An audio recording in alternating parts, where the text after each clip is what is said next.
all the same. To conclude on Breakfast Central without entertainment. Now, the family of AKA's late fiancé, the Tembes, have sued the NPA, which is the National Prosecuting Authority, in Western Cape, following their accusations that the late rapper was responsible for their daughter, Anele Nelly Tembe's death.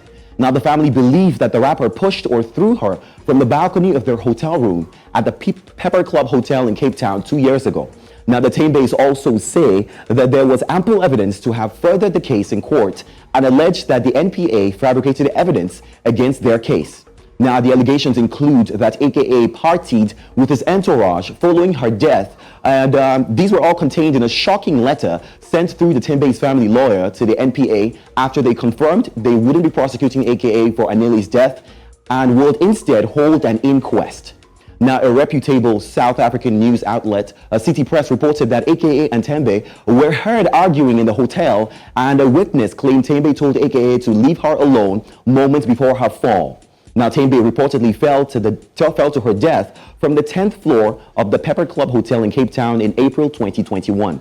Now, the late rapper Kiernan Forbes, popularly known as AKA, was laid to rest in a private ceremony last Saturday, the 18th of February. Now, videos circulated online of the memorial service as several fans and well-wishers poured out love to their family, especially his heartbroken 7-year-old daughter, Cairo.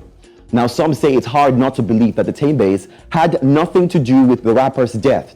As of this moment, these are all allegations, and we will have to wait for a statement, possibly from the National Prosecuting Authority. It's unfortunately sad that we're still talking about 2 deaths in this manner, but we hope that justice is served in its full length. Now let's go to this one, right? Nollywood's box office has recorded a new milestone. Now, Battle on Booker Street by ace Nigerian actress Funke Akindele has become the highest grossing Nigerian film of all time. The 2020 comedy hit film has raked in a little over 640 million naira, surpassing Omogeto, the saga, which previously held that record. Now, the film, which dropped on the 16th of December 2022, follows the rivalry between 2 women who find themselves fighting for the prestigious King of Booker Street title in a local food challenge. Now, Funke Akindele doubles as director and lead actress with other stellar cast members from Mercy Johnson, Shola Shobowale Inkemowo, Femi Jacobs, Bimbo Ademoye, amongst others. Now, a big congratulations to the cast and crew of Battle of Booker Street. It's safe to say that Nollywood is on its path to world domination, just as Afrobeats.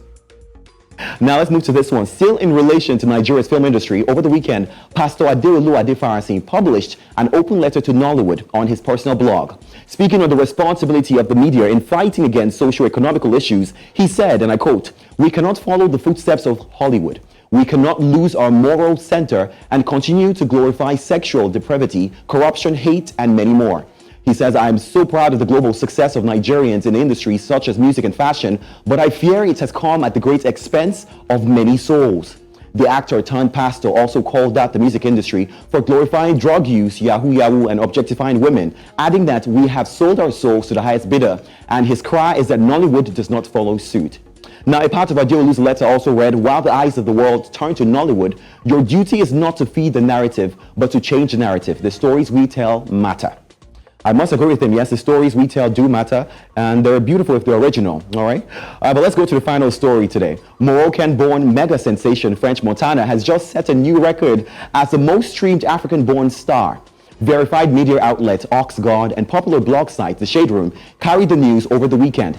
The 38-year-old rapper has amassed more than 40 billion digital sales till date. Without any doubt, the record holder, born Kareem Kabouch, has several heavyweight records that have reached multi-platinum status, from Unforgettable featuring Sway Lee, with over 1.5 billion streams on YouTube alone, to Pop That, his hit collaboration with Rick Ross, Drake, and Lil Wayne, amongst other hits. Now, the Coke Boys Records founder was born in Morocco, where he also spent some of his early childhood years before his family's move to the US. Montana started making music when he was just a teenager and released his first album in 2007 titled The French Connection. According to Billboard, to date, he has landed 2 songs in the top 10 of the Hot 100 charts, and between 17 tracks, he has spent a total of 200 weeks on the charts since 2012. Now, recall that earlier this year, the African-born superstar announced his upcoming documentary with of course, Canadian Diamond status artist Drake is said to be producing.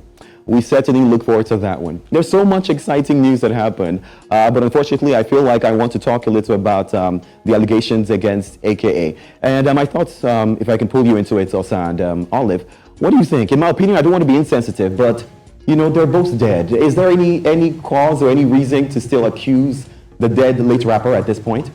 I mean, the same way AKA's family is always going to be looking or seeking truth, as you know, to the killing of their son. Her family is going to continue to ask questions. You know, so it doesn't matter if he's dead or not. They will continue to ask questions, and they will continue to, of course, you know, find the truth. Right. You know, somebody needs to have it. She was allegedly killed. You know, there's also the report that she committed suicide, but That's right. they will ask questions. The same way his family will ask questions.